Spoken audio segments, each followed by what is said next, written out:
علامہ صاحب آپ نے گفتگو کے دوران جیسا کہ حضرت کا شعر کا ذکر کیا آپ نے، تو زندہ ہے واللہ، تو یقیناً اہل سنت کا تو یہ عقیدہ ہے کہ نبی کریم صلی اللہ علیہ وسلم حیات ہیں، اور پھر آپ نے امام کا شعر پڑھا تو زندہ ہے واللہ، یعنی قسم کھا کر امام فرما رہے ہیں۔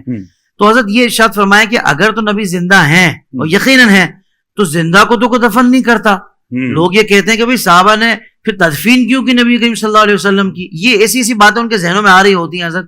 پہلے تو ان کے آنے پر مجھے حیرت ہو رہی ہے کہ ایسی باتیں ذہنوں میں آ رہی ہیں وہ بھی اپنے نبی کے لیے، اب آ ہی گئی ہے تو میں چاہوں گا کہ جواب بھی دے کر ان کی تسلی کر دیں۔ میں نے ماشاءاللہ اس لیے کہا کہ حافظ طاہر بھی ماشاءاللہ اتنا ذہین و فتین بندہ ہے کہ یہ بال کی کھال اتارتا ہے۔ اللہ کریم آپ کو جزائے خیر دے۔ یہ بہت اچھا سوال کیا آپ نے، اور دور حاضر کی یہ ضرورت بھی ہے۔ مطلب یہ کہ نبی پاک اگر زندہ ہیں تو پھر صحابہ نے دفن کیوں کیا؟ میں نے کہا ساری چھوڑ دیں آپ، شہید زندہ ہوتا ہے؟ کہا بالکل۔ تو میں نے کہا جتنے کائنات میں شہید ہوئے دفن کیا کہ نہیں کیا؟ اس کا جواب دو مجھے، قرآن مجید دو جواب۔ قرآن مجید ہے نا، قرآن سے جواب دے دیا میں نے قرآن سے جواب۔ اب کوئی میدان میں نکل کے بات کریں، خدا کا خوف کرو یار، کیا کر رہے ہو تم لوگ؟ یعنی اتنا بغض کہ نبی پاک کے بارے میں یہ سارے سوالات کیے جا رہے، حالانکہ شہید کا رتبہ کم ہے اور نبی کا زیادہ ہے۔ تو جب کم رتبے والا زندہ ہے تو جس کا سب نبیوں سے بھی زیادہ ہے، پھر وہ کیوں نہیں زندہ ہے؟ سمجھ آ رہی میری بات کی؟ اچھا دوسری بات، میں نے کہا یہ میں تمہارا شوق پورا کر دیتا ہوں کہ تم کہتے ہو کہ زندہ تھے تو پھر دفن کیوں کیا؟ میں نے کہا جو مردہ ہوتا ہے نا اس کو آگ لگائی جاتی، کسی بھول میں نہ رہنا۔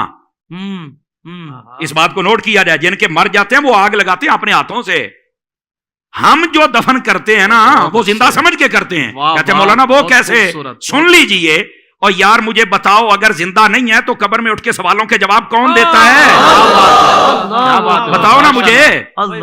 یہ صرف اتنی دیر تک ہی موت کا حکم ہے کہ جب تک سانسیں باندھے ہم نے قبر کے سپرد نہیں کر دیا، اللہ کی رحمت کے سپرد نہیں کر دیا۔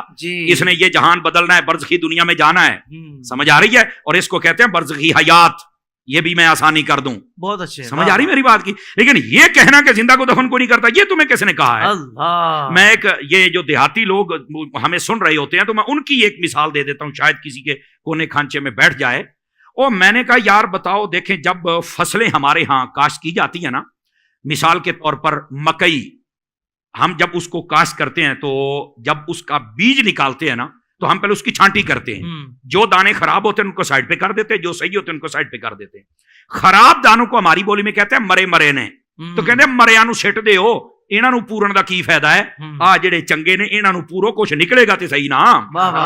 اس کا مطلب ہے اگر یہ دیہاتی لاجک سے بھی دیکھا جائے نا تو زندہ کوئی دفن کیا جاتا ہے، مردے کو کوئی نہیں دفن کرتا ہے۔ سائنس سے لے کر دیہات، اور دیہات سے سائنس نے ہر زاویے سے ہم نے سمجھا دیا۔ دیکھیں نا، ہم نے قرآن سے بات شروع کی ہے نا، ہم دائیں بائیں تو جا ہی نہیں سکتے۔ کیا کہنے۔ اور پھر یہ بھی ایک ویسے بھی بڑی عجیب و غریب، او ویس وہاں کیسے زندہ ہر طرف سے بند ہے؟ تو میں ان سے سادہ سوال کر لیتا ہوں، میں نے کہا بتاؤ یہ جو چوزا ہوتا ہے یہ انڈے سے 21 دن کے بعد نکلتا ہے؟ کہا بالکل۔